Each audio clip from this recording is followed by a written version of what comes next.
Okay. So hello everyone. Good evening. So let's discuss today about J unit. ठीक है? तो J unit name. Let me open the notepad. और topic है हमारा J unit. तो जैसे नाम से आपको क्या पता चल रहा है? J unit. What do you mean by J unit? तो J unit का मतलब हो गया जैसे J बड़ा लिखा है, बाकी यूनिट छोटा लिखा है. तो it means this could be the J plus unit, right? तो J means Java और यूनिट मतलब जो आपका टेस्टिंग पिरामिड होता है, जो उसमें सबसे बेस होता है, राइट? उसमें क्या होता है? Unit testing. तो टेस्टिंग की मेथडोलॉजी में देखा जाए तो सबसे इंपॉर्टेंट फैक्टर होता है जे यूनिट का. अगर आप टेस्टिंग पिरामिड को पता हो, अगर आपको किसी को, तो लेट्स से यहाँ पे कोई ट्रेंगल है, ये लेट्स से. तो अगर मैं ट्रेंगल को कैसे बनाऊँ, तो राइट एंगल ही ले रहा है. नहीं जम रहा है. दूसरा भी होगा, दिल भी बना है. हाँ, ये वाला चलेगा. तो लेट्स से ये, तो इसको हम बोलते हैं टेस्टिंग पिरामिड. तो टेस्टिंग पिरामिड में देखिए बेसिकली होता क्या है कि जैसे यहाँ पे जो सबसे बेस होता है ना, ये क्या होता है? Unit testing. इसका मतलब टेस्टिंग जो सबसे ज्यादा कवरेज हमारे पास होना चाहिए, वो कहाँ से होना चाहिए? Unit test. तो जितना ज्यादा यूनिट टेस्टिंग प्रोग्राम सॉफ्टवेयर की होगी, उससे उतना फायदा होगा, क्योंकि बग आने के चांसेस कम होते जाएंगे. तो ऊपर सबसे टॉप पे क्या होगा? यूएटी. फिर बीच में यूनिट के बाद इंटीग्रेशन, फिर सिस्टम टेस्टिंग, फिर आके क्या आएगा? User acceptance testing. तो एंड धीरे धीरे टेस्टिंग कम होती जाएगी ना. तो अगर नीचे ही लेवल पे टेस्टिंग ज्यादा हो गई, तो ऊपर बग आने के चांसेस कम होते जाएंगे. तो ये टेस्टिंग पिरामिड ऐसे काम करता है. तो इसलिए यहाँ पे ये जो लेवल है हमारा टेस्टिंग का, जिसको हम बोलते हैं यूनिट टेस्टिंग. अब इसीलिए इसका नाम क्या है? यूनिट. जे यूनिट का मतलब जावा यूनिट टेस्टिंग फ्रेमवर्क. तो ये क्या है? एक जावा यूनिट टेस्टिंग फ्रेमवर्क. तो इसका यूज बेसिकली कौन करता है? डेवलपर्स. सो डेवलपर्स जब भी एप्लीकेशन डिजाइन करते हैं, लेट्स से जावा में, तो उनको अपनी यूनिट टेस्ट केसेस लिखने होते हैं. तो वो यूनिट टेस्ट केसेस कौन लिखते हैं? डेवलपर्स. तो वो कौन सा फ्रेमवर्क यूज करते हैं? बेसिकली जे यूनिट. Simple concept. और ये जितना ज्यादा यूनिट टेस्टिंग लिखेंगे प्रॉपर, तो वो अप्रोच हमारा क्या हो जाता है? टीडीडी, मतलब टेस्ट ड्रिवन डेवलपमेंट, जो कि इंडस्ट्री में काफी पॉपुलर अप्रोच है. तो इसलिए आज के डेट में अगर बहुत अच्छी कंपनी, जितनी अच्छी कंपनी मिलेगी, वहां पे उतना ज्यादा तुम यूनिट टेस्ट केसेस देखोगे. कि डेवलपर के लिए मैंडेटरी होता है कि यूनिट टेस्ट केसेस लिखना, राइट? और वहां पे लोग टीडीडी अप्रोच यूज करते हैं. तो टीडीडी अप्रोच क्या होता है, ये लेटर ऑन हम समझाएंगे आपको जब कुकुम्बर वगैरह पढ़ाना स्टार्ट करेंगे framework. But now here in this section just we have to completely focus on the J unit concept, right? तो जे यूनिट पे हमें काम कैसे करना है, इसकी इंस्टॉलेशन वगैरह कैसे करनी है, ये सब चीजें हमें पढ़ना है, राइट? तो सबसे पहले अब जे यूनिट पे अगर हमें काम करना है, तो जे यूनिट पे काम करने के लिए हमें जे यूनिट की लाइब्रेरी चाहिए. Simple, right? तो जे यूनिट की जो लाइब्रेरी होती है, एक्लिप्स में बाय डिफॉल्ट आता है, और इंटेलिजा में हमें इसको इंस्टॉल करना पड़ता है, क्योंकि बाय डिफॉल्ट इंटेलिजा में नहीं होता. तो इंटेलिजा में काम करने के लिए दो तरीके हैं हमारे पास जे यूनिट में. एक तो तरीका ये होता है कि या तो हम उसके प्लगइन इंस्टॉल कर लें जे यूनिट के, डायरेक्टली काम कर सके उसमें. अदरवाइज दूसरा ऑप्शन ये होता है कि हम मैवन से उसके डिपेंडेंसी डाउनलोड कर सकते हैं. ठीक है? तो लेट्स सी दैट कि क्या क्या चॉइसेस हो सकती है. तो अगर हमें जे यूनिट में काम करना है, तो let's see I can create one package over here. New, let's say package का नाम दे दो जे यूनिट फ्रेमवर्क. क्लियर? और इसी के अंदर हमें काम करना है. तो सबसे पहले हमें इसका पैकेज ऐड करना है. तो कोई भी प्लगइन हमें इंस्टॉल करने के लिए हमें जनरली कहाँ जाना होगा? सेटिंग्स में. एंड लेट्स से कि जे यूनिट के प्लगइन के थ्रू आप काम कर सकते हो कि नहीं. तो यहाँ पे प्लगइन का ऑप्शन होगा, इस पे क्लिक करो और यहाँ से सर्च करो. सर्च दिख रहा है? मार्केट प्लेस में जाओ और यहाँ पे टाइप करो जे यूनिट. तो जे unit parallel for runner something आ रहा है. तो जे यूनिट टू फोर कन्वर्टर नहीं है? कहीं ऐसा तो नहीं ऑलरेडी इंस्टॉल्ड हो रखा? ये कोड जनरेटर है. फाइव 4 to 5 कन्वर्टर है इंस्टॉल्ड में, पहले से है क्या? यहाँ पे दिख रहा है ना इंस्टॉल्ड में जे यूनिट, इसका मतलब पहले से है, अदरवाइज इसकी जरूरत नहीं पड़ती, राइट? तो लेट्स सी कि अगर ये पहले से है तो ये रिकॉग्नाइज हो पा रहा है कि नहीं। सिंपल सी चीज है। तो इसके लिए हम एक क्लास लेंगे यहाँ पे, एंड न्यू जावा क्लास बनाते हैं और क्लास का नाम रखते हैं लेट्स से एनोटेशंस एग्जाम्पल। तो सबसे पहली क्लास हमने बनाई एनोटेशंस एग्जाम्पल, और उसके अंदर लेट्स से कि एक एनोटेशन लेता हूँ जिसका नाम है @टेस्ट। तो लेट्स से कि ये आता है कि नहीं, मोर एक्शन, तो ये नहीं समझ पा रहा है, मतलब JUnit की लाइब्रेरी को ये रीड नहीं कर पा रहा है, राइट? तो इसके लिए हमें क्या करना पड़ेगा, आप इसकी लाइब्रेरी को हमें मैन्युअली भी इंपोर्ट कर सकते हैं। तो इसकी लाइब्रेरी को मैन्युअली हम डाउनलोड कर सकते हैं जार फाइल को, और डायरेक्टली जाके इसको ऐड कर सकते हैं। तो लेट मी राइट क्लिक, और आर में भी आपको मैं बताता हूँ कि इसके लाइब्रेरी में आपको शेयर भी कर सकता हूँ। तो ऐसे भी कर लेते हैं कि आप मैवन में जाओ, लेट्स से मैवन रेपो, अगला टॉपिक अपना मैवन ही होगा, तो ये ज़्यादा अच्छे से समझ में आ जाएगा कॉन्फ़िगरेशन पार्ट, राइट? तो एक्चुअली जेएमएड पढ़ाने से पहले मुझे मैवन पढ़ाना चाहिए था, बट ठीक है, यहाँ से शुरू है तो यही से करते हैं। तो यहाँ पे जाओ और सर्च करो रिपोजिटरी में, लेट्स से JUnit, सर्च किया तो यहाँ से JUnit पे क्लिक करो, राइट? और JUnit 4 ये लेटेस्ट वर्जन है, तो इस पे आपको क्लिक करना है। तो मैवन में अगर आप काम करते हैं तो डायरेक्टली आप यहाँ पे जाके इस रिपोजिटरी से यहाँ से चीजें कर सकते थे, लेकिन हमें जार फाइल चाहिए तो हम यहाँ पे क्या करेंगे, क्लिक जार। तो जार पे जैसे क्लिक करोगे it will be downloaded here. तो यहाँ पे ये डाउनलोड हो रहा है, लेट्स डाउनलोड इट, वेट।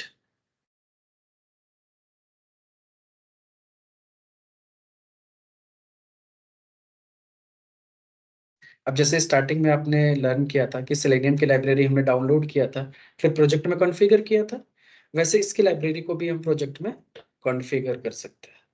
तो डाउनलोड हो गया और ये डाउनलोड फोल्डर में है लेट्स से।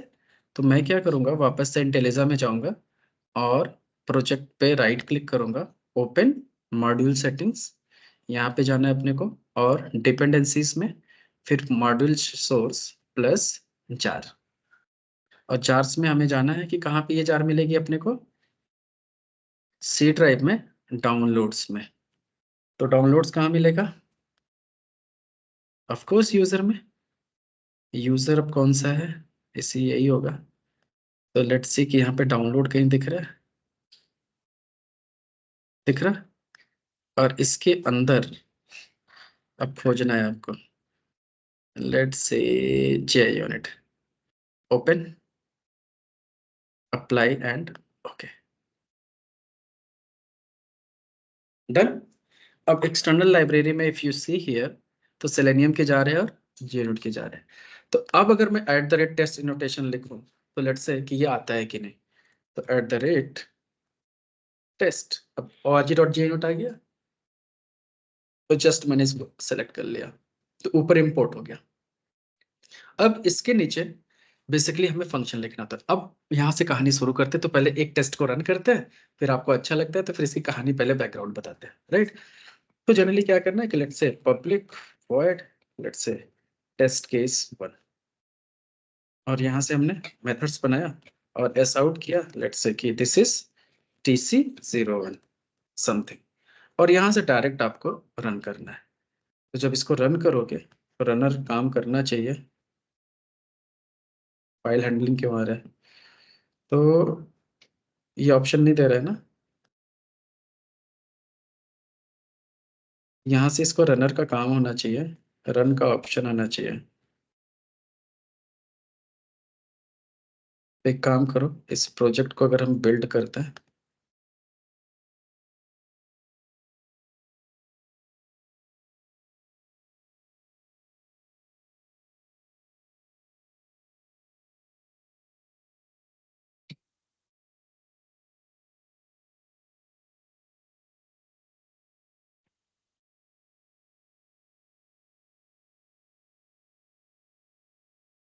तो बेसिकली इसकी लाइब्रेरी स्टार्ट इंस्टॉल नहीं हुई है जो प्लगइन से हमने किया था, नहीं तो ये ऑप्शन शो होना चाहिए था यहाँ पे।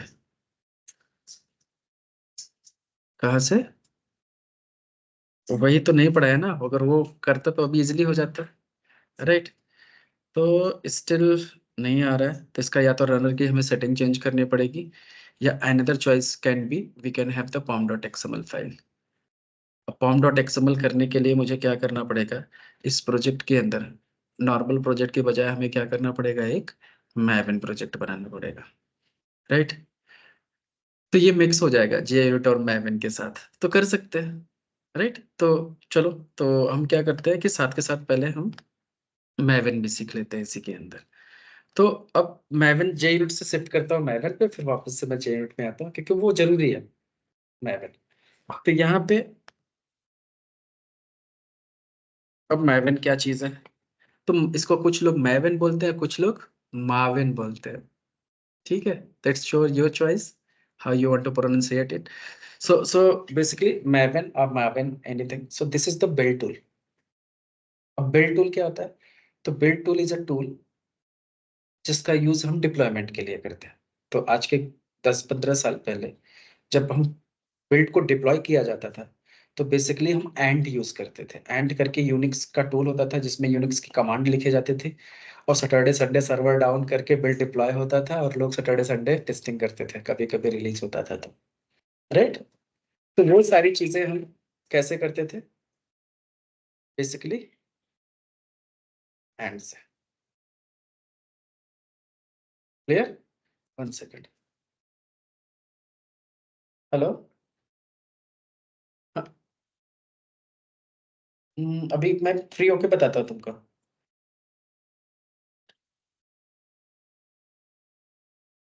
हम्म तो बिल्ड टूल पहले एंड यूज होता था, तो उसकी जगह पे बाद में क्या आया, मैवन, राइट। तो मैवन से लाइफ आसान हो गई, क्योंकि उधर कमांड्स के थ्रू सारा काम करना होता था, और ये मैवन क्या करता है, पूरी प्रोजेक्ट की लाइफ साइकिल मैनेज कर लेता है। तो इसका सबसे पहले यूज जो है टरबाइन प्रोजेक्ट में किया गया, वहां पे पूरे प्रोजेक्ट के मैनेजमेंट के लिए। तो ये पूरे प्रोजेक्ट की लाइफ साइकिल को मैनेज करता है, डॉक्यूमेंटेशन करता है, मल्टीपल स्टेजेस है इसमें, राइट। ये सारे काम करता है एक साइकिल में। तो जिसकी वजह से मैवन जावा प्रोजेक्ट को डिप्लॉय करना है, तो ऑटोमेटिक मैवन इंटीग्रेट कर देते हैं लोग, और मैवन से बहुत सारे रास्ते हमारे क्लियर हो जाते हैं। अब जैसे कुछ मैं प्रॉब्लम स्टेटमेंट पहले बताता हूँ, राइट। तो प्रॉब्लम स्टेटमेंट को समझो as a QA point of view, क्योंकि अगर आप मैवन को हम क्यों यूज करें, तो डेवलपर तो यूज करेंगे डेफिनेटली, इसका अलग फायदा है, और क्या क्या फायदा है स्टेप बाय स्टेप बताता हूँ। बट हमें क्यों चाहिए स्पेशली, राइट। तो इसके लिए सबसे पहले मैवन को हम प्रोजेक्ट बनाते हैं, और फिर देखते हैं कि ये कैसे काम करता है, तो हमें अपना फायदा दिखना शुरू होगा कि ये चीज हमारे लिए क्या किया है इसने। क्लियर है?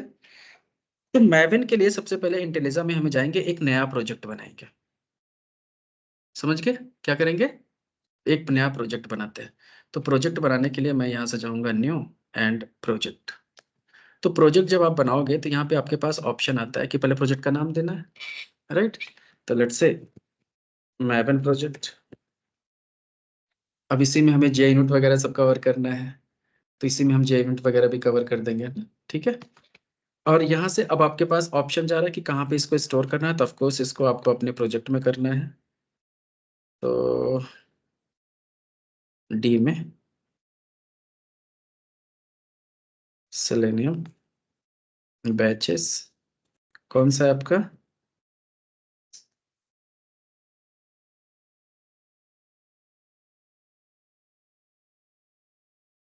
ऐसा मुझे लगता है ना कि कभी कभी मेरे माउस का कंट्रोल किसी और के हाथ में है।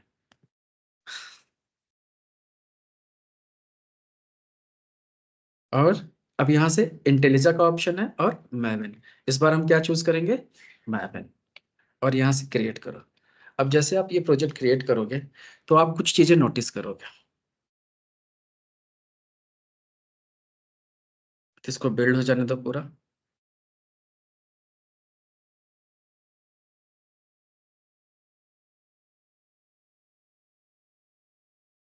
राइट। तो जब भी आप मैवन प्रोजेक्ट बनाते हो, राइट, तो आप इसके अंदर कुछ इसका ऑटोमेटिकली ये फोल्डर स्ट्रक्चर बन के आता है। जैसे जावा प्रोजेक्ट बनाते थे तो उसके अंदर एसआरसी वगैरह लिखा आता था। तो जब भी आप माइवेन प्रोजेक्ट बनाते हो तो इसके अंदर एक स्ट्रक्चर ये मिलता है कि बाय डिफॉल्ट इसको अगर एक्सपेंड करो आप लेट से, तो इसके अंदर एक फोल्डर क्या आया, एसआरसी, और साथ में एक फाइल आई जिसका नाम क्या है, pom.xml। तो pom.xml जो है, इसको डबल क्लिक करो तो ये जो फाइल ओपन हुई है एक एक्सएमएल फाइल है जिसमें ये पूरे प्रोजेक्ट को कॉन्फ़िगर किया जा सकता है। ये पूरे प्रोजेक्ट को कैसे रन करना है, क्या करना है, सब कंट्रोल क्या करेगा ये पूरी फाइल करेगी इसको, प्रोजेक्ट को कंट्रोल। ठीक है, तो लेटर ऑन इसका यूज केस भी देखते हैं। और इस एसआरसी फोल्डर को अगर एक्सपैंड करो तो इसके अंदर एक मेन फोल्डर आता है और एक टेस्ट फोल्डर आता है। तो मेन फोल्डर का मतलब हो गया कि डेवलपर जब काम करते हैं जावा में तो वो बेसिकली सबसे पहला उनका स्टेप क्या होता है, मैवेन प्रोजेक्ट क्रिएट करना। तो जब वो मैवेन प्रोजेक्ट क्रिएट करते हैं तो उनका जो मेन सोर्स कोड होगा वो कहाँ होगा, मेन फोल्डर में। और टेस्ट फोल्डर में क्या लिखेंगे, यूनिट टेस्ट केसेस। तो यूनिट टेस्ट कहाँ होगा, टेस्ट में, और मेन कोड उनका कहाँ होगा, मेन में। इसलिए ये फोल्डर स्ट्रक्चर होता है। अब मेन के अंदर जाओ तो फर्दर जावा का कोड जावा में रहेगा। अगर मान लो कोई रिसोर्सेज है, रिसोर्सेज का मतलब कोई फाइल है, कोई एक्सेल फाइल है या किसी भी टाइप की फाइल है, वो कहाँ रख सकते हैं, रिसोर्स में। तो वैसे टेस्ट में भी ऑप्शन होता है, जैसे जावा का फोल्डर है ऐसे आप इसके अंदर भी रिसोर्स फोल्डर बना सकते हो और सारी चीजें आप यहाँ पे रख सकते हो। तो मतलब मैवेन का काम क्या हुआ, अपने आप एक फोल्डर स्ट्रक्चर बना देना कि भाई डेवलपर कहाँ काम करेगा, टेस्टर कहाँ काम करेगा, या यूनिट टेस्ट केसेस कहाँ पे होंगे। उसने अपने आप एक लोकेशन बना के दे दिया, आपको एक स्ट्रक्चर बना के दे दिया। क्लियर। अब दूसरी चीज ये होती है कि जैसे मान लो अगर हमने ये प्रोजेक्ट बनाया, अब हमें इसमें अगर हमें सेलेनियम में काम करना है, तो अगर हमें सेलेनियम में काम करना है तो ऑफकोर्स हमें जाके अभी सेलेनियम की जार फाइल डाउनलोड करनी पड़ेगी। अब एक प्रॉब्लम स्टेटमेंट को समझो, जार फाइल को जाके आपने डाउनलोड किया, फिर इस प्रोजेक्ट में लाके कॉन्फ़िगर करोगे, है ना। फिर आप सेलेनियम का कोड लिखते थे, सही बात है कि नहीं, यहां तक सब एग्री करते हो। तो अगर मान लो कल के डेट में वर्जन चेंज हुआ सेलेनियम का, कि मान लो अभी हम सेलेनियम 4.25 यूज कर रहे हैं, कल के डेट में हमें 2.46 यूज करना हुआ, 27 यूज करना हुआ, तब आप क्या करोगे, फिर से डाउनलोड करोगे, फिर आओगे यहाँ पे फिर से ऐड करोगे, पुराना रिमूव करोगे, राइट। और दूसरी चीज, अगर यही सोर्स कोड मैं शेयर आपको कर दूं तो आपके यहाँ पे चलेगा नहीं, क्योंकि आपके पास सोर्स कोड जाएगा लेकिन लाइब्रेरी तो नहीं गई ना। लाइब्रेरी तो हमारे लोकल पे पड़ी हुई है, क्योंकि वो लोकल का पाथ ले रखा है हमने जहाँ पे स्टोर किया है। आपको फिर से लाइब्रेरी डाउनलोड करनी पड़ेगी, फिर से कॉन्फ़िगर करना पड़ेगा, फिर आपका प्रोजेक्ट रन होगा। तो that is again manual intervention, ये सारी चीजें हमें बार बार करनी पड़ेंगी। तो दैट्स द प्रॉब्लम। तो इसका ऑटोमेटिक वे क्या है कि ये भी ना करना पड़े, क्योंकि अगर सर्वर कोड आप डिप्लॉय कर रहे हो तो उसको जो चीजें चाहिए जाके हर बार लोकल पे अपलोड कर करके पाथ सेट करोगे तो टाइम कंज्यूमिंग प्रोसेस हो जाएगा। तो क्या हमारे पास ऐसा ऑप्शन कुछ नहीं हो सकता कि वो ऑटोमेटिकली सारी लाइब्रेरी डाउनलोड कर ले, अपने आप प्रोजेक्ट में डाल ले, राइट। तो उसको हम क्या बोलते हैं, डिपेंडेंसी मैनेजमेंट। क्या बोलते हैं, डिपेंडेंसी। कि पर्टिकुलर इस प्रोजेक्ट पे जो जो डिपेंडेंसीज हो वो डिपेंडेंसी अपने आप खुद हैंडल कर ले, राइट। तो मान लो ये हमारा प्रोजेक्ट है, इसमें हमें काम किस पे करना है, सेलेनियम, और साथ के साथ जे यूनिट पे भी करना है। तो हम किस पे डिपेंड है, जे यूनिट की लाइब्रेरी पे डिपेंड हो गए, और किस पे हो गए, सेलेनियम की लाइब्रेरी पे डिपेंड हो गए। तो हमें दो लाइब्रेरी चाहिए होगी, राइट। तो अब वो दो लाइब्रेरी डाउनलोड करने के लिए हमें यहाँ पे pom.xml में उनकी डिपेंडेंसीज को डिफाइन करनी पड़ेगी। बट उनकी डिपेंडेंसीज को डिफाइन करने से पहले पहले आपको मैवेन को लोकली डाउनलोड करके इंस्टॉल करना है। तो जिससे कि होगा क्या कि वो डिपेंडेंसी कहीं तो डाउनलोड होगी, तो कहाँ होगी, सिस्टम में। क्योंकि अगर हमारे सिस्टम पे हो रही है तो किसी लोकेशन पे डाउनलोड होगा और वहां से एसोसिएट होगा समथिंग। तो वो सब पाथ कहाँ से मिलेगा, वो कैसे कॉन्फ़िगर होगा, कैसे काम करेगा। तो इसके लिए सबसे पहले हमें मैवेन को डाउनलोड करके इंस्टॉल करना है, राइट। अब डाउनलोड कहाँ से करना है, इंस्टॉल कैसे करना है, वो देखते हैं प्रोसेस। तो सिंपल सा जाना है हमें, और मैवेन के ऑफिशियल साइट पे जाके हमें, या फिर डायरेक्ट यहाँ पे लिख सकते हो डाउनलोड मैवेन, क्लिक करो। ये पहले ही ऑफिशियल वेबसाइट पे आ गया। अब यहाँ पे अगर आप वेलकम पे क्लिक करो तो ये पहले ही बता देगा कि भाई मैवेन है क्या, वेलकम टू अपाचे मैवेन। ऐसे लग रहा है कि जैसे कोई जगह का नाम है ना। लेकिन ठीक है, पेज पेज है तो कुछ जगह ही हुआ ना, तो फील करो ऐसे ही। तो Apache Maven is a software project management and comprehension tool based on the concept of project object model. अब इसको क्या बोलते हैं, पॉम, क्योंकि ये जनरेट क्या किया, pom.xml। तो इस पॉम का फुल फॉर्म क्या हुआ, प्रोजेक्ट ऑब्जेक्ट मॉडल, ये इंटरव्यू में पूछा जाता है, क्या होता है पॉम? तो POM is a project object model. अब इसका काम क्या है? Maven can manage project build, reporting, documentation from a central place of information. मतलब ये सारे काम कर सकता है, राइट? तो if you think that Maven could help you help your project, you can find out more information about the Maven section of navigation. This include in-depth description of what is Maven, list of some of its main feature. तो यहाँ पे जाके आप एक बार theory पढ़ लेना, बाकी हम प्रैक्टिकली काम स्टार्ट करते हैं, ठीक है? तो डाउनलोड करने के लिए सिंपल सा आपको क्या करना है, डाउनलोड पे क्लिक करना है। तो यहाँ पे आप आ गए, तो यहाँ से आपको लेटेस्ट वर्जन लेना है। तो ये लिनक्स के लिए हो गया, ये जिप फाइल हमारे विंडोज के लिए है, राइट? तो ये वाला जो सेकंड लिंक आपको दिख रहा है, इस पे आपको क्लिक करना है और डाउनलोड कर लेना है। तो जैसे आप क्लिक करोगे ये डाउनलोड स्टार्ट हो गया और डाउनलोड भी हो गया, ठीक है? अब इस जिप फोल्डर को यहाँ से कॉपी करो और कहीं सेफ जगह पे ले जाके रखो, क्योंकि डाउनलोड में रखोगे तो कभी भी उड़ा सकते हो आप। तो कम से कम इसको सेफ जगह पे रखो जहां आप सेलेनियम की लाइब्रेरी वगैरह रखते थे, क्योंकि ये रहे सिस्टम में तुम्हारे, राइट? क्योंकि एक लाइब्रेरी है। तो मैंने क्या किया है कि इसको डाउनलोड करके, देखा जाए तो मैंने सेव करके इसको एफ ड्राइव में रखा है। तो मेरे सिस्टम में एफ ड्राइव है, जिसके अंदर मैंने क्या किया, लेट्स सी, यहाँ पे अपाचे मैवन दिख रहा है कहीं पे, कहाँ है ऊपर, ये है। तो मैंने यहाँ पे डाउनलोड किया था, राइट? और डाउनलोड करोगे तो ये जिप फाइल मिलेगी। इसको आपको क्या करना है, राइट क्लिक करके एक्सट्रैक्ट कर लेना है। तो जब आप एक्सट्रैक्ट करोगे तो समथिंग अपाचे मैवन कुछ तो दिखेगा, यस, ऐसे, सेकंड लास्ट, राइट? तो यहाँ पे अपाचे मैवन को ओपन करोगे जब फोल्डर को, तो ऐसे बिन करके ये सारे फाइल्स दिखेंगे। तो सिर्फ आपको एक्सट्रैक्ट करके एक फोल्डर में इसको ले लेना है। अब इसके बाद नेक्स्ट स्टेप क्या है, इसको इंस्टॉल वगैरह करने की जरूरत नहीं है। डायरेक्ट अब अपने को क्या करना है कि इसको कॉन्फ़िगर कर देना है, कहाँ पे, ग्लोबल वेरिएबल के साथ। तो ग्लोबल वेरिएबल के साथ कॉन्फ़िगरेशन कैसे करेंगे, वो चल के देखते हैं। तो इसके लिए आप इन्वायरमेंट वेरिएबल में जाओ,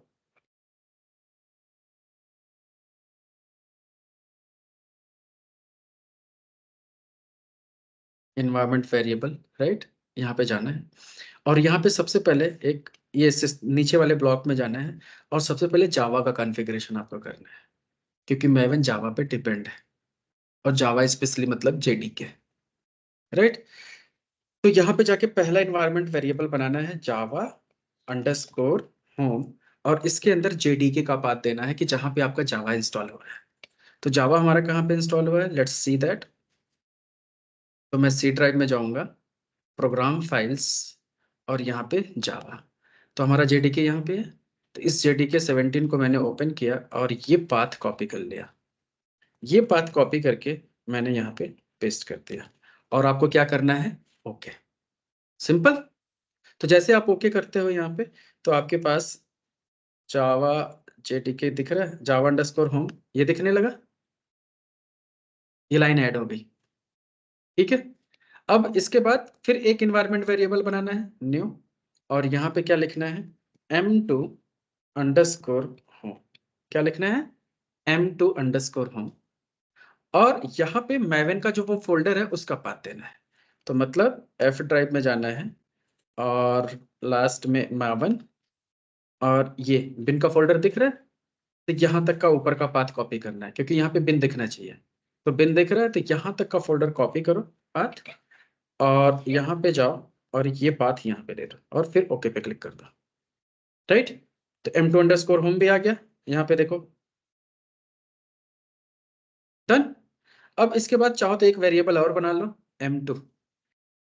हालांकि ये कॉम्प्लेक्सिटी बढ़ रही है, बट इन सब की वैसे जरूरत नहीं थी। इनको मैं एक शॉर्टकट तरीके में बताता हूँ, आप वैसे भी कर सकते हो, बट कहीं कहीं पे ऐसे भी करते इसलिए, राइट? तो यहाँ पे फिर क्या करना है, न्यू पे क्लिक करो और अब क्या बनाओ वेरिएबल, m2, और इसके अंदर दे दो let's say m2 underscore home, जो पहले वेरिएबल बनाया था, और उसके आगे पीछे क्या लगाना है, परसेंट, और यहाँ पे बैक स्लैश बिन। हालांकि ये सब फालतू चीजें हैं, तो कभी कभी कुछ कुछ सिस्टम में ये सब प्री डिफाइंड होते हैं, जिसकी वजह से हमें वो अप्रोच फॉलो करना होता है। अदरवाइज सिंपल थिंग है, क्या करना है सिंपलेस्ट वाला बता दूं आपको, तो ऐसे भी आप कर सकते हो, दैट्स द थिंग। अदरवाइज ये करने के बाद ये अपना हो गया यहाँ तक M2। अब इसके बाद आपको जाना है पाथ, जो कि एक्चुअल वही चीज जो करना है। यहाँ पे हमने जस्ट वेरिएबल डिफाइन किया, राइट। अब वेरिएबल डिफाइन करने के बाद पाथ में जाके एडिट करना है और एंड में जाना है, न्यू करना है। और न्यू में जो तुमने वेरिएबल बनाया, बेसिकली हमें बिन तक का पाथ देना होता है यहाँ पे। तो जावा होम बनाया तुमने, तो जावा होम वेरिएबल आपने डिफाइन कर दो यहाँ पे, let's say Java underscore home. तो जो भी वेरिएबल आप बनाते हैं तो उसको परसेंट से डिफाइन करना होता है आगे पीछे। तो ये पाथ वहां तक ले लेगा, और हमें बिन का पाथ देना है, तो क्या करेंगे, स्लैश बिन, दैट्स इट, काम खत्म। तो एक तो ये अप्रोच हो गया, ऐसे दे दिया। अब मैविन का भी पाथ देना है हमें यहाँ पे, तो फिर से हम न्यू और %M2 परसेंट, दैट्स इट, क्योंकि उसके अंदर M2 में ऑलरेडी हमने बिन तक का पाथ दे रखा है, तो दैट्स इट, हो गया। तो ये दो ऐसे कर सकते हो। अगर ये सब करने के चक्कर में नहीं पड़ना है, जो अभी शुरुआत में मैंने स्टेप किया वो सब नहीं करना चाहते हो, राइट, तो चलो उसको हम डिलीट करते हैं पहले। अब बताता हूँ ना, तो पहले मैं क्या किया, मैंने जो काम किया मैं डिलीट करने जा रहा हूँ। तो तुम्हें लगेगा क्यों टाइम वेस्ट किया हमारा, ठीक है, कभी कभी अच्छा लगता है। तो यहाँ से मैंने क्या किया, जावा क्रिएट किया था, जाके मैंने डिलीट कर दिया। M2 बनाया, डिलीट कर दिया। M2 अंडरस्कोर होम बनाया था, डिलीट कर दिया। अब आपने कुछ नहीं बनाया, ठीक है। अब सिंपल सा एक काम करना है, पाथ में जाओ, एडिट करो, और एडिट के अंदर आओ। अब यहाँ से न्यू पे क्लिक करो। अब यहाँ पे डायरेक्ट जावा का बिन का पाथ कॉपी करके पेस्ट करो, खत्म बात। तो जहां पे तुम्हारा जावा है, जाओ पहले, पहले जावा क्या मैविन मिल गया, पहले मैविन का कर लेते हैं। तो मैविन का बिन ओपन करो। अब ये बिन तक का पाथ है, इसको यहाँ से जस्ट कॉपी करना है और यहाँ पे पेस्ट कर देना है। तो न्यू, पेस्ट, खत्म कहानी। ऐसे ही फिर न्यू जावा का पाथ दे दो, लेट्स से सी ड्राइव। आपका कुछ नहीं है, वो सब भूल गए, भूल जाओ, मेमोरी से इरेज कर दो, ठीक है ना। अब सीधे सीधे प्रोग्राम फाइल्स और जावा और जेडीके ओपन करो, और इसका भी बिन ओपन करो। तो बिन, अब ये बात है, इसको कॉपी करो और यहाँ पे जाके न्यू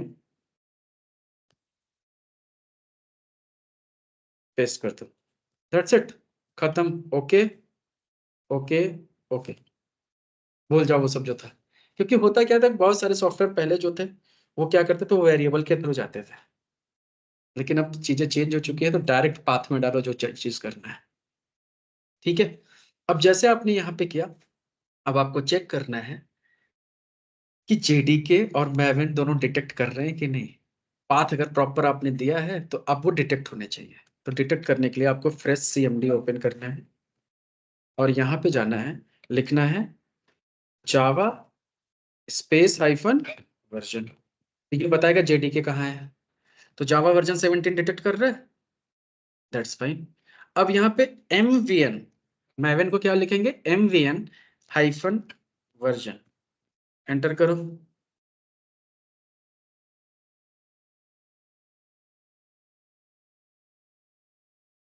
डबल हाइफन देना चाहिए था, चलो कोई बात नहीं, डिटेक्ट कर लिया। अपाचे मैविन समथिंग, और साथ में ये जावा का भी वर्जन बता रहा है कि ये मैविन का पाथ ये है, और जावा का पाथ भी बता रहा है यहाँ पे है। तो मैविन के साथ जावा चेंज कंपेट जरूरी होता है। तो मतलब अगर ये डिटेक्ट हो रहा है तो इसका मतलब क्या हो गया, मैविन आपका इंस्टॉल्ड हो गया सिस्टम में। अब दूसरा क्या काम करना है, अब यहाँ तक तो आपका काम हो गया। अब इसके बाद वापस से जब प्रोजेक्ट आपने मैविन क्रिएट किया, तो इसमें आपको जो मैविन का लाइब्रेरी डाउनलोड करके रखे हो उसको बताना पड़ेगा प्रोजेक्ट को कि मैविन यहाँ पे है तुम्हारा। तो जब भी आप मैविन प्रोजेक्ट क्रिएट करोगे तो यहाँ पे M लिखा आएगा राइट साइड में, और इस M पे करना है आपको क्लिक। तो जैसे यहाँ पे क्लिक किया, फिर यहाँ से जाके आपको सेटिंग में जाना है। तो सेटिंग में क्लिक करोगे तो मैविन सेटिंग आया ऐसे, तो डायरेक्ट आप यहाँ पे आ सकते हो। अगर यहाँ से नहीं आ रहा है आपके पास ऑप्शन, मान लो M लिखा हुआ, तो आप ग्लोबल सेटिंग में जा सकते हो। यहाँ पे सेटिंग का ऑप्शन है, यहाँ पे जाके फिर मैवन सर्च कर सकते हो, जैसे मैवन बिल्ड टूल के अंदर। यहाँ से भी मन नहीं कर रहा है तो आपके पास बहुत ऑप्शन है, यहाँ से जाओ, यहाँ सेटिंग तो मिलेगी, तो यहाँ से जाओ, अब यहाँ से भी मैवन सर्च कर लो, मैवन कहीं दिखा ये। तो अल्टीमेटली इस पेज पे आना है, कई सारे तरीके आने के। और यहाँ पे आने के बाद आपको यहाँ से क्या करना है, ब्राउज पे क्लिक करना है इस बटन पे। और मैवन रखा कहाँ है आपने, तो मैंने रखा है एफ ड्राइव में। एफ ड्राइव पे क्लिक करो और जाके देखो मैवन का फोल्डर कहाँ है, ये है।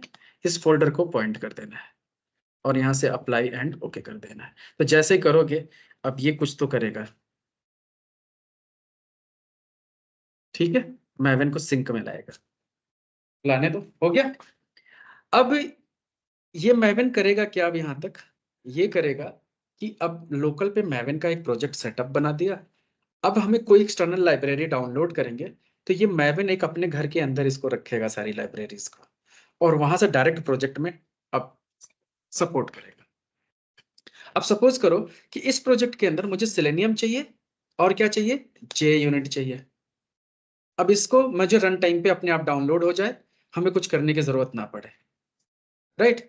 तो मैं यहाँ पे क्या करूंगा, इसके नीचे आऊंगा और प्रोजेक्ट के ऊपर एक टैग लूंगा जिसका नाम है डिपेंडेंसीज। क्या है, डिपेंडेंसीज। इसको एंटर करो तो डिपेंडेंसीज बन के आ गया। अब इसके अंदर हमें सारी डिपेंडेंसी ऐड करनी है, और वो डिपेंडेंसी हमें ग्लोबली मिलता है कहाँ से, मैवन की साइट से। तो आपको जाना है, ये मैवन की रिपोजिटरी है, mvrrepository.com पे जाना है और यहाँ पे सर्च करना है कि जैसे हमें जे यूनिट चाहिए था, तो जे यूनिट हमने सर्च किया था पहले, वैसे ही सर्च करो, लेट्स से जे यूनिट। तो जे यूनिट सर्च किया तो ये जे यूनिट है, यहाँ से हमने क्लिक किया। अब यहाँ से सबसे लेटेस्ट वर्जन पे चले जाओ और गया, और यहाँ पे देखो ये XML है। तो जैसे मैवन दिया कि मैवन की डिपेंडेंसी क्या है, ये है, ये कोड यूज करना है। ऐसे मैवन के भाई बहन भी बहुत सारे हैं इस दुनिया में।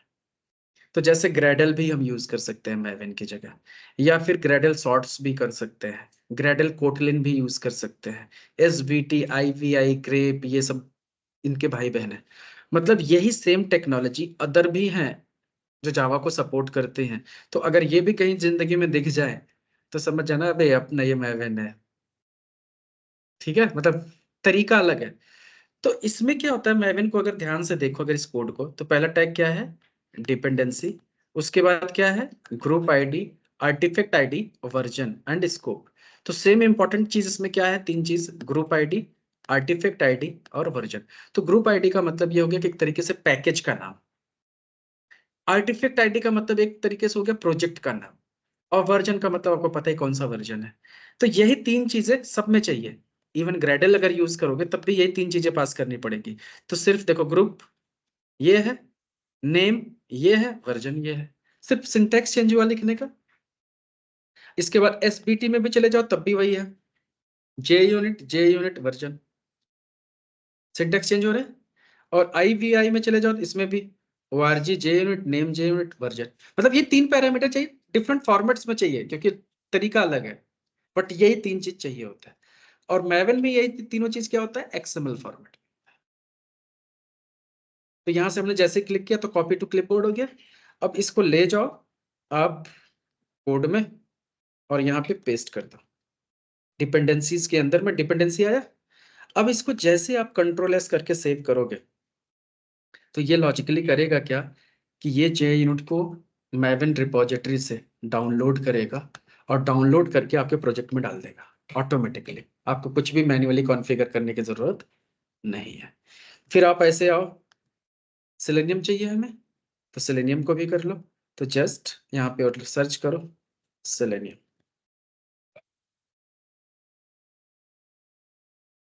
जावा, और यहाँ से सबसे लेटेस्ट वर्जन क्या है, 4.27। क्लिक किया, यहाँ पे क्लिक किया, कॉपी किया और ले आके यहाँ पे पेस्ट कर दो, ठीक है। अब इसको भी सेव कर दो। अब चलो देखते हैं कि ये डाउनलोड वगैरह हुए कि नहीं। तो यहाँ पे लग रहा है कि ये देखो रेड में आ रहा है, मतलब ये डाउनलोड नहीं हुआ। ये नहीं आया मतलब ये डाउनलोड हुआ। समहाउ कभी कभी ऐसा हो सकता है, या फिर ऐसा हो सकता है कि ये पहले से डाउनलोडेड रहा हो लोकल सिस्टम में, उसने पॉइंट कर लिया हो। सर वो डिपेंडेंसीज जो हमने लिखे थे पहले जे यूनिट के ऊपर, हाँ तो इसके सेलेनियम का भी डिपेंडेंसी ऐसे अलग से टैग बना के उसके अंदर डालना पड़ेगा क्या? नहीं, तो ये डिपेंडेंसीज ऊपर तो बना हुआ है ना, हाँ, उसका टैग क्लोज वो हो रहा था। अच्छा हाँ उसका टैग यहाँ क्लोज हो रहा है, तो उसके अंदर ये डिपेंडेंसीज अलग अलग आएंगे। अच्छा अच्छा, दोनों डिपेंडेंसी होगा। हाँ वो अंदर ही उसके रहेंगे, मेन डिपेंडेंसीज के अंदर ही। ठीक है। हाँ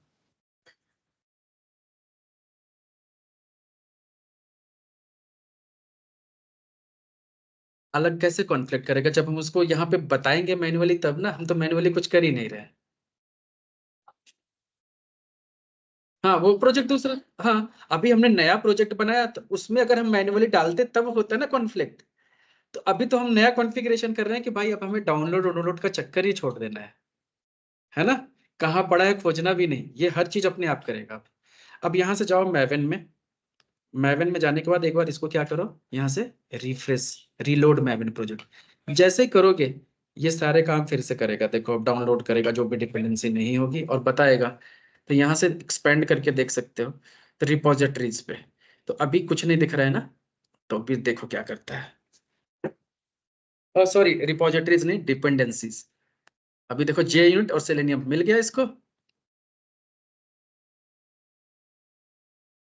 और एरर इधर चला गया। तो यहाँ से देख सकते हैं, देखो दोनों लाइब्रेरी यहाँ पे दिख रही हैं, और तब दोनों लाइब्रेरी मैवन ने डाउनलोड कर लिया।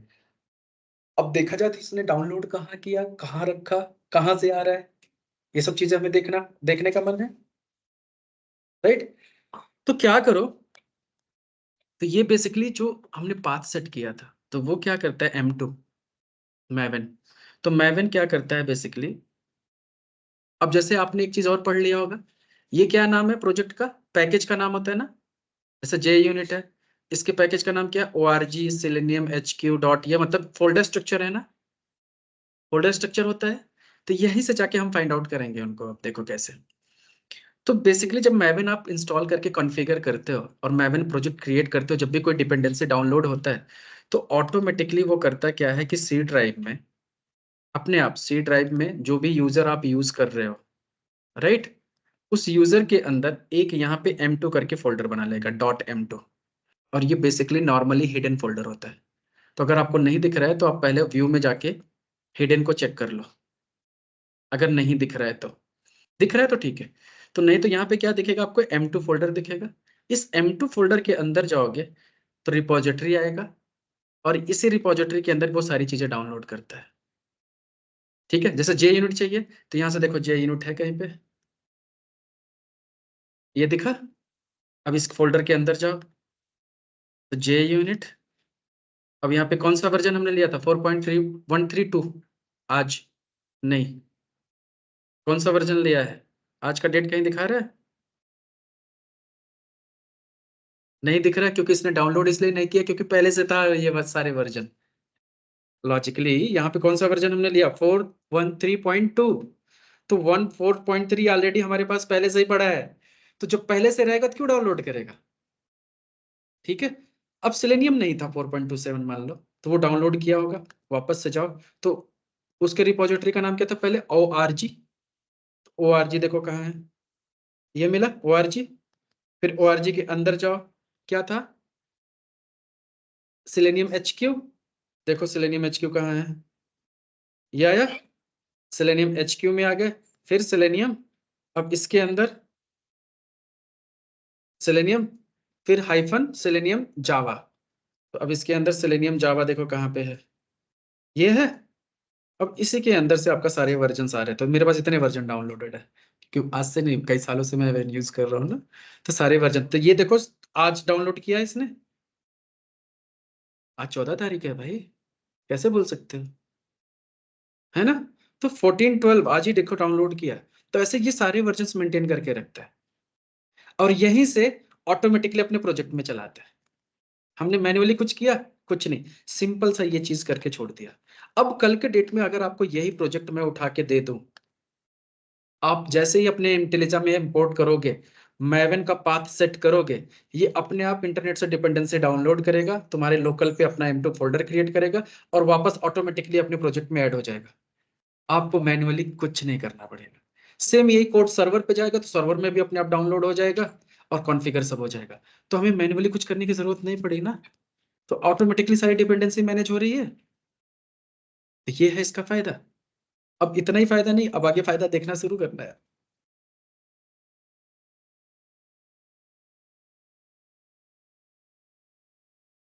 क्या बात है! तुमने तो पूरा थीम ही निकाल लिया। एग्ज़ैक्टली सेम थिंग कि इसके ऊपर भाई अब यही क्या करते हैं कंपनियाँ अपनी खुद की रिपॉज़िटरी अपने ऑर्गनाइज़ेशन में बना लेती हैं।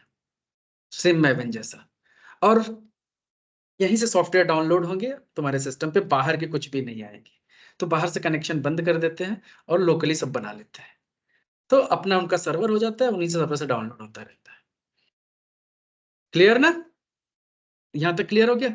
अब चल के हम जेयूनिट पे काम कर सकते हैं। तो अब मैवन किया क्या बेसिकली हमें सबसे बड़ा फ़ायदा क्या हो गया कि जो हम बार-बार डिपेंडेंसी सेलेनियम के डाउनलोड कर के मैनुअली कॉन्फ़िगर करके मॉड्यूल सेटिंग में जाके ऐड करते थे।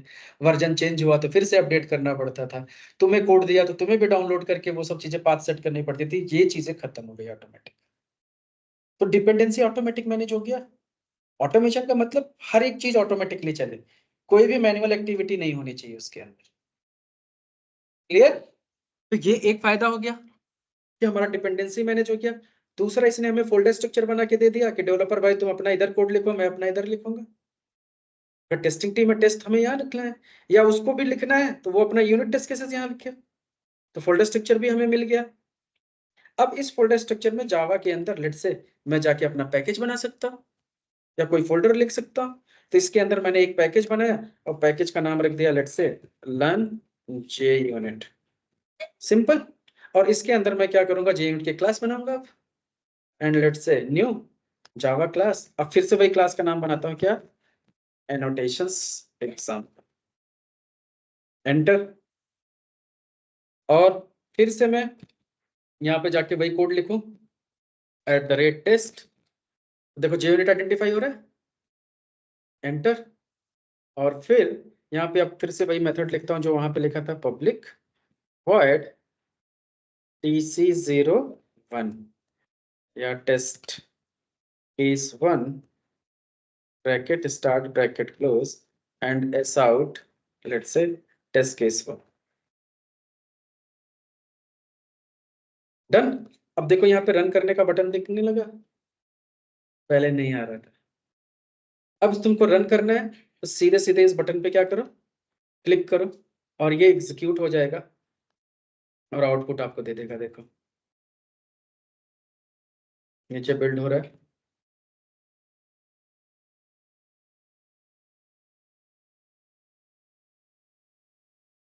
तो फर्स्ट टाइम ये ऐसे लोड आउट होने में टाइम लगता है पूरा कॉन्फ़िगरेशन सेट करता है फिर रन होता है फिर बाद में जल्दी जल्दी होगा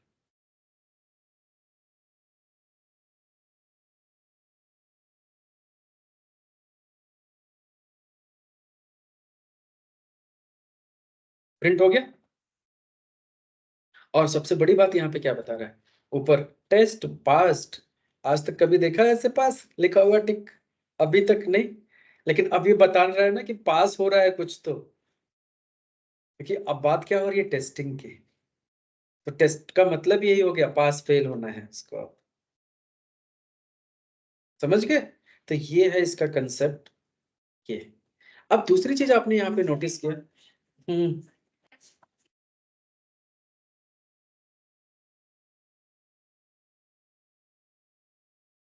अब क्योंकि बाप रे दोनों लोग का क्वेश्चन बहुत खतरनाक है यही दोनों में बताने जा रहा था और ये लोग पहले ही सोचे कि मैं मिस ना कर दूं बहुत अच्छी बात है सबसे पहले तो मैं तुम्हारी बात करूं इनके बात करूं ठीक है ये तो ये कह रही है कि पहली बार हमने देखा कोई रन होते हुए बिना मेन के ये कैसे हुआ that's surprising for me as well मैंने भी पहली बार ऐसे देखा तो सरप्राइज हुआ कि बिना मीन के कैसे रन हो गया है ना तो बात ये है अब यहाँ पे सब मिला जुला के कि पहले हमें जानना पड़ेगा ये JUnit है कौन हाँ तो JUnit अपने आप में क्या है एक फ्रेमवर्क है क्या है फ्रेमवर्क अब पूछ लो अगर फ्रेमवर्क पता है क्या होता है क्या होता है फिर वहां से मुद्दा स्टार्ट होगा डिस्कशन का what do you mean by framework simple thing कोई भी चीज पहले से ऑर्गेनाइज और स्ट्रक्चर्ड चीजें बनी हुई हैं, दैट मीन्स कि एक फ्रेमवर्क है, अब फ्रेमवर्क में काम हो रहा है। जैसे फॉर एग्जांपल ये बिल्डिंग बनी होगी तो इसका एक पहले फ्रेमवर्क बना होगा कि किधर लिफ्ट होगी, किधर पार्किंग होगी, किधर कॉमन एरिया होगा, किधर गैलरी होगी, किधर से कॉमन एक्सेस होगा, फिर कहाँ पे ऑफिसेस निकलेंगे। तो अब इस बिल्डिंग का स्ट्रक्चर रिमेन सेम है। तुम अपने ऑफिस के अंदर चाहे जो कर लो, अंदर चाहे जैसे कर लो, लेकिन बाहर के common area, left area, washroom, ये सब पार्किंग सब सबके लिए एक्सेसिबल है ना। तो मतलब एक स्ट्रक्चर पहले से प्री डिफाइंड है, कौन सी चीज कॉमन है, कौन सबको कौन एक्सेस कर सकता है, कौन नहीं कर सकता, सब चीजें रूल डिफाइन हो गई। तो वही मतलब फ्रेमवर्क का होता है कि सेट ऑफ रूल्स और set of protocols already defined हो, पहले से बनी बनाई चीजें हो, just you have to use it. So उससे फायदा क्या हो जाएगा, आपको अलग से एफर्ट लगाने की जरूरत नहीं। अब मान लो तुम्हारे लिए अगर यहाँ पे ऑफिस में तुम अपने लिए अलग से लिफ्ट लगवाते, अलग से वॉशरूम बनवाते, अलग से पार्किंग करते, तो तुम लगता नहीं बहुत बड़े बेवकूफ हो। कोड ऑप्टिमाइजेशन मतलब फालतू चीज होगी ना, अलग से तुम्हारा एफर्ट जा रहा है उधर। अपने लिए तुम इतना कैसे कर सकते हो। सब ऐसे करने लगे तो पूरा बिल्डिंग में कुछ नहीं दिखेगा, लिफ्ट ही लिफ्ट दिखेगा। अननेसेसरी चीजें हो रही है ना। तो ऐसे अगर हमने एक फ्रीडम दे दें 10 डेवलपर को काम करने का, तो प्रोजेक्ट कम बनाएंगे, कूड़ा ज्यादा फैला देंगे, प्रोजेक्ट की तो वॉट लग जाएगी। क्यों करना है ऐसा हमें। तो हमें एक ऑर्गेनाइज वे में आना पड़ेगा, हमें एक रूल बनाना पड़ेगा। जैसे सिंपल सी बात है, हम तुम अपना मनमानी कर रहे हैं। हाँ कर रहे हैं। तुम अपने घर, हम अपने घर, लेकिन पब्लिक प्लेस पे मनमानी नहीं कर सकते ना, रूल नहीं तोड़ सकते। जैसे अभी तुम जा रहे हो, ड्राइव कर रहे हो, हिम्मत है तो रेड लाइट जंप करके दिखाओ। कभी डेयर कर सकते हो, नहीं खड़ा है तो, और खड़ा है तो डेयर करके दिखाओ। नहीं तो ऊपर कैमरा लगा है तो ऑटोमेटिकली चलाना आएगा। तो इट मीन्स कि हम एक रूल से बधे हुए नहीं, हम रूल फॉलो करना पड़ेगा। कुछ प्रॉब्लम होगी तो आप कहाँ जाते हो, पुलिस। क्यों जाते हो, क्योंकि आपको पता है कि भाई ऐसा सिस्टम है यहाँ का, एक सिस्टम बना है ना, उस सिस्टम को हमें फॉलो करना होता है। सिस्टम्स के बाहर हम नहीं निकल सकते, है ना। चाहे वो रिलेशन हो, चाहे वो एक कानून हो, हर एक चीज का एक लिमिट, क्या बना हुआ है, एक स्कोप है, और स्कोप के साथ उसके रूल्स हैं, और वही रूल्स फॉलो करते करते हम मरे जा रहे हैं। हर जगह रूल बना हुआ है। कितना रूल बना है। हमारा भी तो रूल होना चाहिए ना कुछ, वो हम नहीं बना पा रहे हैं। जो दुनिया में बना हुआ रूल है वही फॉलो कर रहे हैं। तो मैं चाहता हूँ वो दिन कब आएगा जब तुम अपना रूल बनाओ और लोग फॉलो करें। समझ रहे हो। और उन सब रूल्स को, तुम्हें अपना रूल्स बनाने के लिए पहले दूसरे के रूल्स को समझना पड़ेगा, दूसरे के रूल्स में लूप होल्स फाइंड करने पड़ेंगे, तब तुम अपना रूल्स बना पाओगे, तब जाके चैंपियन बनोगे। राइट। तो सेम काम है ये फ्रेमवर्क। तो फ्रेमवर्क का मतलब with in a framework everything is already defined, कि कोड का एग्जीक्यूशन कैसे होना है, कहाँ से रन होना है। तो उस फ्रेमवर्क के अंदर मेन मेन सब पहले से ही बना बनाया है। आपको क्या करना है, अगर आपने सिंपल सा ये टेस्ट हटा देते, अब रन करके दिखाओ तो। अब ये रन नहीं होगा, because now this is just method. अब जब तक ये मेथड कॉल नहीं होगा, तब तक ये मेथड एग्जीक्यूट नहीं होगा। तो पहले इस क्लास का ऑब्जेक्ट बनाना पड़ेगा, फिर ऑब्जेक्ट बना के इस मेथड को कॉल करना पड़ेगा, अब ये एग्जीक्यूट होता है, और वो भी मेन से, है ना।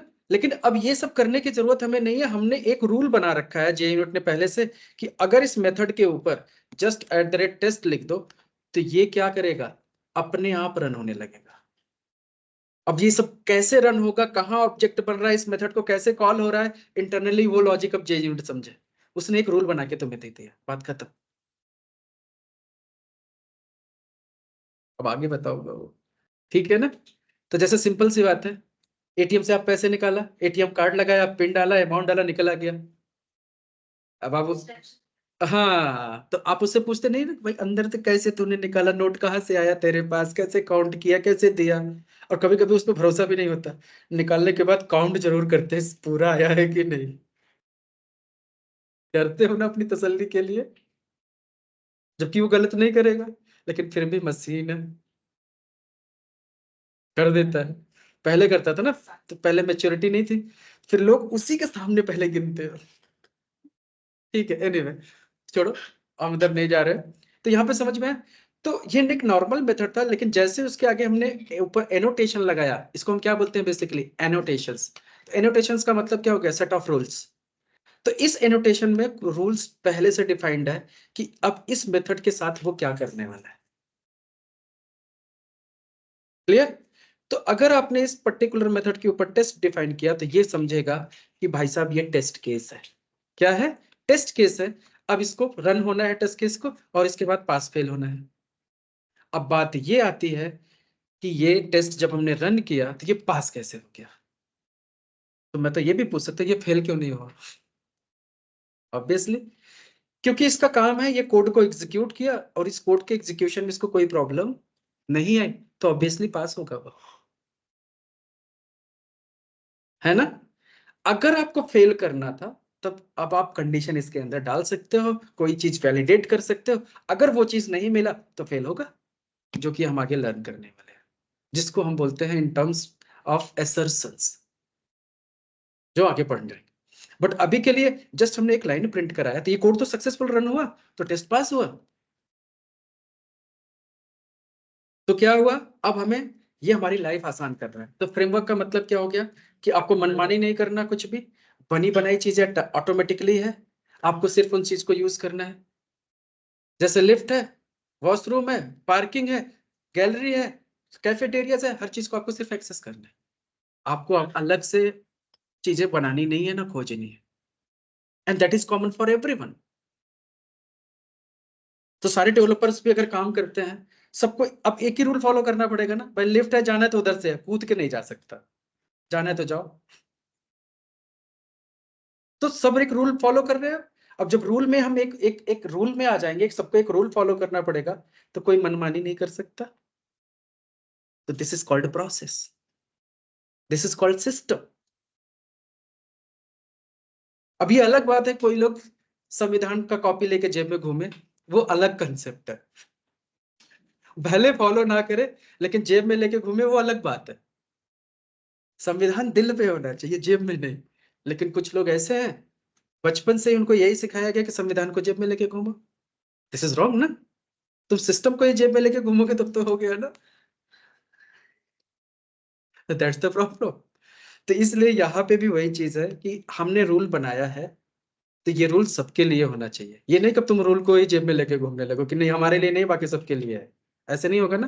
तो एक डेवलपर तो मनमानी कर लिया, तो गलत हो जाएगा ना फिर तो वो कुछ भी करेगा, 9 लोग यही कहेंगे कि पागल है, छोड़ दो, बोलने दो इसको, करने दो, जो कर रहा है एक डेवलपर ना ही सही। तो वही हो रहा है। तो तुम लोग भटको मत, पॉइंट पे रहो। इमेजिनेशन में मत जाओ कि लोकसभा कब जाके हमें वो स्पीच सुनना है, वो सब में नहीं टाइम वेस्ट करना है। जस्ट मतलब हमारे समझाने का सिर्फ तरीका था, और हमारा किसी को हर्ट करने का कोई मतलब नहीं था। ठीक है? We are in democracy country, so everybody has rights to speak, live and what, सब कुछ करने का फ्रीडम है। सिंपल से, बस दूसरे को नहीं कुछ कर सकते। तो यहाँ पे क्या हुआ? बेसिकली हमने लिखा मेथड, और मेथड के ऊपर हमने क्या लगाया? एनोटेशन। और ये एनोटेशन क्या किया? इसको एज ए टेस्ट केस समझा, इसको रन किया, इसका स्टेटस हमें दे दिया। ऐसे ही अब आपको जितने टेस्ट केसेस बनाने हैं बनाते जाओ, और सबके ऊपर क्या करते जाओ? @ लगाते जाओ। तो अब हम क्या करेंगे? ये इसको क्या कर दिया? Test case 2, test case 3, something.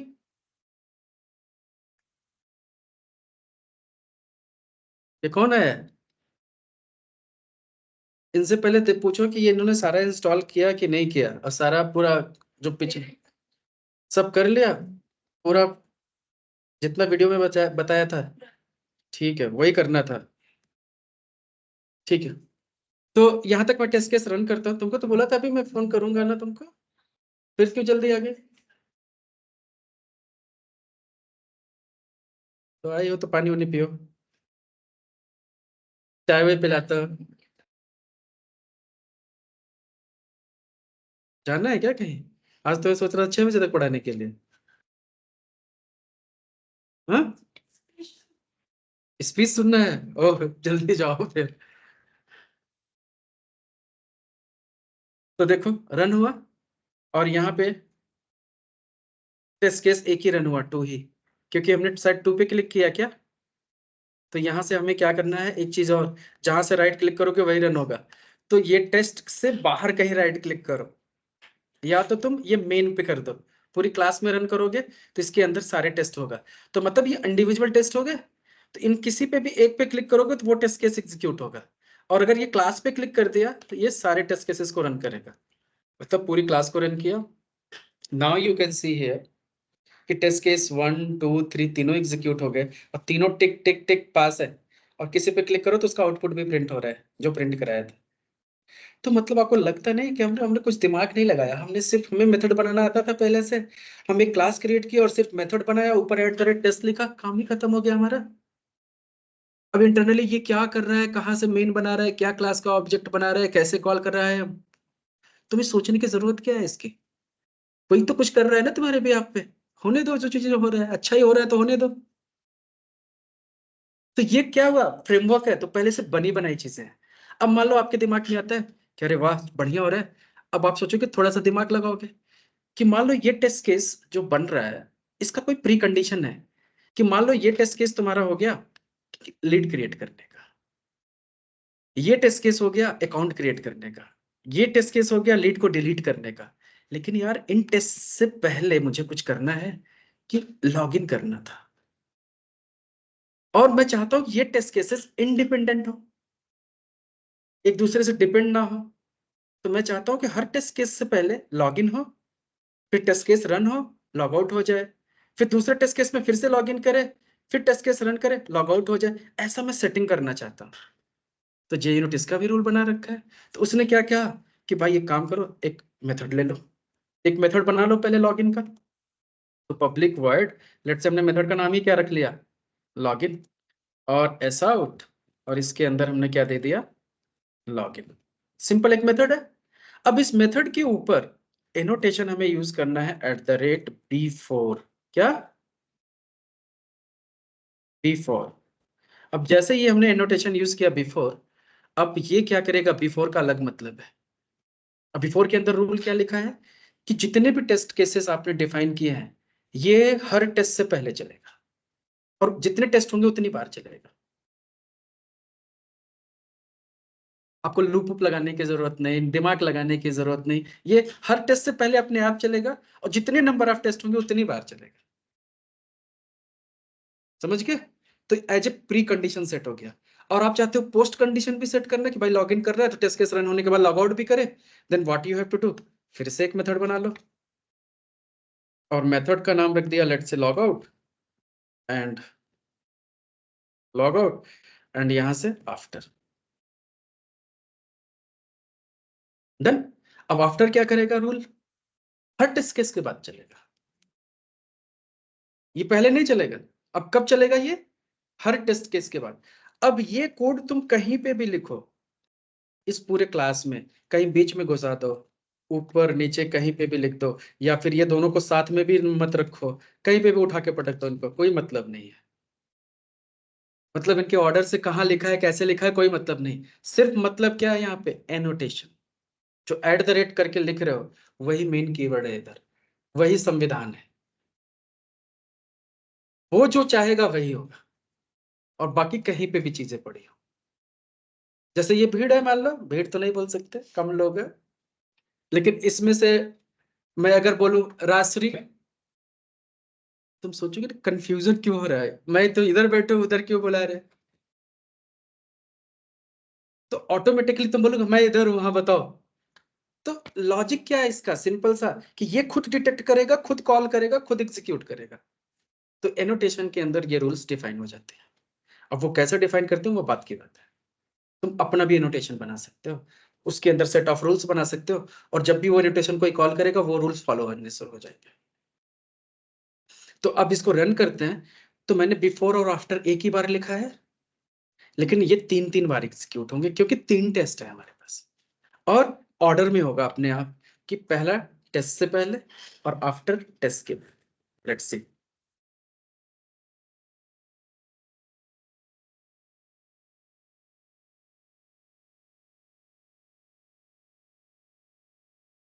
अब यहाँ से पढ़ाई आगे बहुत इंटरेस्टिंग है, बहुत मजा आने वाला है। ऐसे लगेगा कि बहुत ही अच्छा सब चल रहा है, और ये काम की सारी चीजें हैं। बाद में आपको एहसास होगा कि फालतू में हमने जावा पढ़ा, यही सब पढ़ लिया होता तो जॉब मिल गई होती, लेकिन वो जरूरत है जावा की। अब यहाँ से लॉजिकली सोचो, तो सबसे पहले क्या चला, log in, test case 1 log out, एक सेट रन हो गया अपने आप। फिर दूसरे सेट में फिर से लॉग इन किया, टेस्ट केस 2 किया, लॉग आउट किया, दूसरा सेट रन हो गया, फिर log in, test case 3 log out. फायदा है ना? सिर्फ जिसको मेथड लिखने आ गया, इतना तो आता ही है आपको जावा में, सिर्फ मेथड लिखा, ऊपर नोटेशन याद है, तो टेस्ट केस ऑटोमेट हो गया ना। और ये काउंट में आया, काउंट में अभी भी 3 ही टेस्ट केस है, काउंट में भी नहीं आया, क्योंकि उसके ऊपर टेस्ट नहीं लिखा है, बिफोर लिखा है, इसलिए उसने काउंट में नहीं लिया। उसने ये समझा कि ये हमारा क्या है, प्री कंडीशन है, ये क्या है हमारा प्री एंड पोस्ट कंडीशन है, ये हमारा टेस्ट नहीं है ना? यहां तक समझ में आया? अब ऐसे ही मुझे चाहिए कि भाई मैं ये टेस्ट 3 टेस्ट केसेस रन कर रहा था, मुझे दूसरा वाला टेस्ट केस नहीं रन करना है अभी।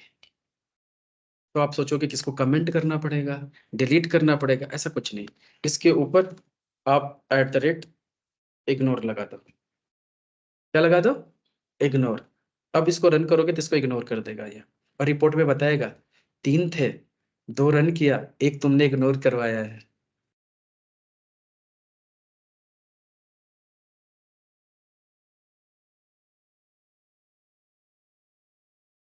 देखा, पहला पास, दूसरा पास, इसको क्या बोला, इग्नोर।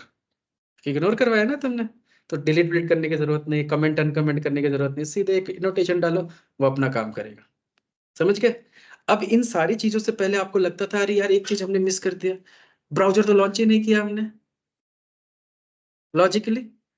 और आप चाहते हो कि ब्राउजर हमेशा हमेशा नहीं चलना चाहिए, सिर्फ एक बार ही लॉन्च हुए स्टार्टिंग में, और पूरा टेस्ट रन हो जाए, फिर क्लोज हो जाए, राइट? उसका भी कोड लिखना पड़ेगा। उसके कोड के लिए आप यहाँ पे क्या करो, फिर से एक मेथड लिखो, let's say public void launch app. अभी मैं एक्चुअल कोड नहीं लिख रहा, अभी स्केलेटन बना रहा हूँ। बाद में हम इसी कोड के अंदर एक्चुअल कोड लिखेंगे जो लॉन्चिंग का काम करेगा, जो एक्चुअल टेस्ट को एग्जीक्यूट करेगा, राइट? तो अभी सिर्फ थ्योरी समझ रहे हो एक तरीके से ये काम कैसे कर रहा है बेसिकली। तो यहाँ पे मैंने लिखा S out, let's say launch app, ठीक है? ऐसे ही अब इसके ऊपर क्या एनोटेशन लगाएंगे, बिफोर क्लास। क्या एनोटेशन लगाएंगे, बिफोर क्लास। और यहाँ पे एरर आ रहा है, तो इसको कर दो स्टैटिक, क्योंकि ये स्टैटिक होना चाहिए।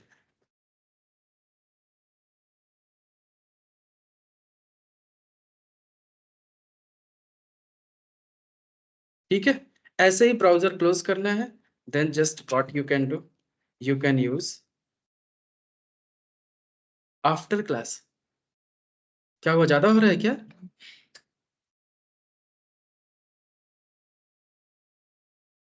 तो यहाँ पे हमने क्या लिखा, क्लोज ऐप, दैट्स इट। तो अब ये क्या हो गया, बिफोर क्लास क्या करेगा, सबसे पहले रन होगा अपने आप, और एक ही बार रन होगा। और आफ्टर क्लास भी कब रन होगा, सबसे एंड में, और वो भी एक बार ब्राउजर क्लोज करने के लिए, और बाकी पूरा टेस्ट अपने आप ऐसे चलता रहेगा। तो मतलब सब मिला के अब ये हुआ कि सिर्फ हमें मेथड लिखना है हर चीज के लिए, लेकिन एनोटेशन के हिसाब से वो ड्राइव होगा कि कौन कब कब चलेगा, कैसे चलेगा, जिसका काम क्या होगा, वो कौन डिसाइड करेगा, एनोटेशन। क्योंकि है हम लोग भी सब इंसान, इसी में कोई पुलिस वाला है, कपड़ा पहना है सिर्फ उसने, लेकिन हम मानते हैं ये पुलिस है। क्यों भाई? संविधान है, वही इंसान है, उसने बस कुर्ता व्हाइट पहन लिया, बस चीफ मिनिस्टर है तो वो भी इंसान। लेकिन क्यों चीफ मिनिस्टर है वो, संविधान है, वो तब रूल्स बने हैं ना। तो यहाँ पे भी हर चीज का मेथड है, हर चीज का मेथड है, लेकिन बिहेवियर कैसे चेंज हो रहा है, बेस्ड ऑन एनोटेशन। तो उसका डेजिग्नेशन के हिसाब से वो अपना काम कर रहा है। तो यहाँ से आप देख सकते हो, सबसे पहले क्या चला, लॉन्च है, फिर क्या चला, log in, test case 3 log out और क्लोजर। अब कहोगे यार वो 2 टेस्ट केसेस कहाँ गायब हो गए? अरे फिर वही गलती हो गई मेरे से ना, कि मैंने सिर्फ इसी पर राइट क्लिक करके रन कर दिया होगा। पूरा रन कराओ ना इधर से, कहाँ गया, या ऐसे बाहर क्लिक किया करो और रन एनोटेशन एग्जाम्पल पूरी क्लास को करो। ये तो राइट क्लिक किसी टेस्ट पे तुमने किया ना, तो सिर्फ वो टेस्ट एग्जीक्यूट हो जाएगा। अब देखो ठीक आया। सबसे पहले क्या किया, लॉन्च है, log in, test case 1 log out, फिर दूसरा टेस्ट इग्नोर हो गया, उसके लिए कुछ करेगा ही नहीं, फिर लॉग इन किया, टेस्ट केस 3 लॉग आउट और क्लोज ऐप एक ही बार। तो प्रॉपर सीक्वेंसिंग है ना, हमें सीक्वेंस भी डिफाइन करने की जरूरत नहीं। कोड तुम कहीं पे भी लिख दो, कोई भी कोड यहाँ पे उठा के कहीं पे भी डालो, इसके सीक्वेंस से कोई मतलब नहीं है कि कोड आपने किस ऑर्डर में लिखा है, डजंट मैटर, कहीं पे भी लिखा हो कोई मतलब नहीं। सिर्फ वो खोजता क्या है, एनोटेशन, कौन सा एनोटेशन है, वो इस एनोटेशन वाले मेथड को एक्सेस करेगा, दैट्स इट अकॉर्डिंगली। आ गई बात समझ में। अब हम कल क्या करने वाले हैं, इसके अंदर एक्चुअल कोड डाल देंगे सेलेनियम का। जैसे बिफोर क्लास वाला जो एनोटेशन लॉन्च है, उसके अंदर web driver driver is equal to Chrome driver डालेंगे तो ब्राउजर ओपन कर देगा। फिर जो लॉगिन वाला है, उसके अंदर driver dot find element login वाला कोड लिख देंगे। लॉगआउट के अंदर लॉगआउट वाला, टेस्ट केस के अंदर टेस्ट केस, असर्शन यूज करेंगे, टेस्ट केस ऑटोमेट हो जाएगा और पास फेल हमें मिलने लगेगा। फिर हम फेल करके भी देखेंगे कि फेल कैसा दिखता है, तो वो भी हम देखेंगे, तो हमारा काम खत्म हो जाएगा। फिर लगेगा कि हमें यही करना था, आगे चल के टेस्ट केसेस ऐसे ही ऑटोमेट होते, तो हमने इतनी कहानी क्यों पढ़ी। ठीक है, तो जिन्होंने पढ़ लिया वो तो रिग्रेट फील करेंगे, और जिन्होंने अभी पूरा नहीं पढ़ा, चलो टाइम बच गया हमारा। तो ऐसा नहीं सोचना है, तो गलत फहमी में नहीं रहना है, ऐसा नहीं सोचना, क्योंकि हर चीज की अपनी इंपॉर्टेंस है। समझ गए ना, हर एक चीज की अपनी इंपॉर्टेंस है, तो इसलिए किसी चीज को हल्के में नहीं लेने का, कहीं ना कहीं उसकी जरूरत पड़ेगी। अब ये सोचो कि अंगूठा है, बेकार है, किसी काम का नहीं, जहां इसकी जरूरत पड़ेगी तुम ही समझ सकते हो कि ये ना हो तो लिखना मुश्किल हो जाएगा, अंगूठा लगाना भी मुश्किल हो जाएगा, तब समझ में आएगी इसकी इंपॉर्टेंस क्या थी। तो इसलिए जावा में हर चीज की अपनी इंपॉर्टेंस है। हम वो जब तक वो सिचुएशन में नहीं आएंगे तब तक उसकी इंपॉर्टेंस नहीं समझेंगे। अभी आज तुम्हें एक चीज की इंपॉर्टेंस समझ में आएगी कि मेथड कितना इंपॉर्टेंट होता है, राइट। कल आपको समझ में आएगा कि सेलेनियम जो पढ़ा था उसकी इंपॉर्टेंस क्या है, अब कैसे यूज करना है। फिर ऐसे ही आगे हर चीज की जावा में जो भी आपने पढ़ा है, सेलेनियम में जो भी आपने पढ़ा है, उसको हम रियल टाइम पे यूज कर करके एक्चुअल में हमें ऑटोमेशन करना है। फिर अप्रोच चेंज करेंगे, जे यूनिट फ्रेमवर्क यूज करेंगे, फिर टेस्ट एनजी देखेंगे वो और अच्छे कुछ कर पाएगा, कुकुम्बर फ्रेमवर्क बनाएंगे, वहां कुछ और चल रहा है दुनिया में, तो सबकी अपनी अपनी दुनिया होगी। समझ गए। नहीं, ये जी यूनिट पढ़ रहे हो अभी आप, आएगा वो। तो अभी सिर्फ तुम्हें ऐसे ऐसे फील आएगा कुछ दिन में, जैसे आज कोकन बीच पे हो, लगेगा अलीबाग आ गए हो, फिर अचानक से लगेगा गोवा में आ गए हैं। तो अभी ऐसे फील आने वाला है धीरे धीरे, काम वैसे ही होगा, सिर्फ अप्रोचेस चेंज होंगे। फिर आपको लगेगा बेटर क्या था, बेस्ट क्या था। तो कुछ कंपनियां कुछ यूज कर रही होंगी, कुछ कंपनियां कुछ यूज कर रही होंगी, कुछ कुछ। तो इंटरव्यूअर में कुछ भी पूछेगा वो इनमें से, जिसमें वो काम कर रहा होगा वो पूछेगा, तो हमें उसके अकॉर्डिंग प्रिपेयर होना है, बट हमें जानना सब है। तो क्लियर। तो ये जे यूनिट जस्ट हमने शुरुआत किया, कल जे यूनिट खत्म करेंगे, टेस्ट एनजी शुरू करेंगे। तो बहुत ही इंटरेस्टिंग ये सब होने वाला है, इसको साथ के साथ पढ़ के खत्म करो, क्योंकि ये जो चीज आप पढ़ रहे हो इसका प्रीवियस से कोई मतलब नहीं है। तो जिसका बैकलॉग ज्यादा है उसको रखो, सैटरडे संडे कहीं फ्री होना तब देखना, इसको आज से तो आगे उठा लो, तो आगे तो कंटिन्यू रहोगे कम से कम। सर मेवन और ये जे यूनिट हमारा फ्रेमवर्क है, और मेवन क्या नहीं है? नहीं, मैवन फ्रेमवर्क नहीं है, मैवन मेवन एक टूल है। फ्रेमवर्क जैसा ही वो भी काम कर रहा है, बट उसको बिल्ड टूल बोलते हैं। अच्छा, बिल्ड टूल है वो, और उसके अंदर हम JUnit as a framework use कर रहे हैं। राइट। तो अब मैवन जे यूनिट आपको अच्छे से पढ़ के आना एडवांस में अब, और टाइम मिले तो टेस्ट एनजी भी पढ़ लेना। Okay sir, thank you. ठीक है, तो कल की क्लास बहुत इंटरेस्टिंग होने वाली है, और सच में जल्दी पढ़ेंगे, तुम लोग जल्दी आओ थोड़ा, आ जाना तब तक, आपस में ही थोड़ा बातें करना, डिस्कशन करना क्या पढ़ के आए हो। तो आने के लिए मैंने कब मना किया? आप 11 बजे से आके बैठ के पढ़ो, I don't have any issues.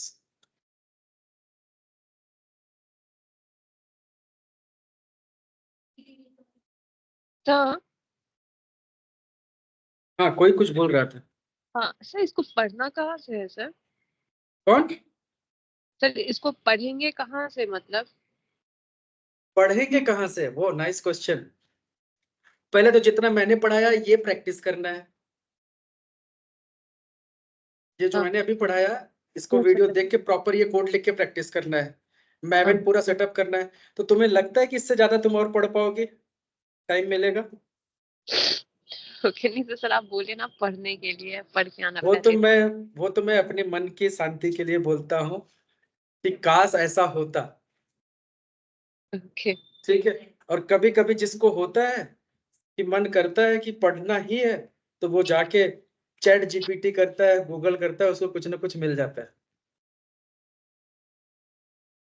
ठीक है। अच्छा। तो बेसिकली क्या है कि जे यूनिट लर्न जे यूनिट लिखो गूगल पे। इसके ऑफिशियल वेबसाइट पे, बट डॉक्यूमेंटेशन बहुत स्ट्रांग नहीं है। बट इधर जैसे पहले ही आ गया हमारे पास, जावा टी पॉइंट है, ट्यूटोरियल पॉइंट है, किसी में भी जाके जे यूनिट पढ़ना स्टार्ट कर सकते हैं। आई बात समझ में? Yes. Okay okay, thank you everyone. Let's connect tomorrow. Bye.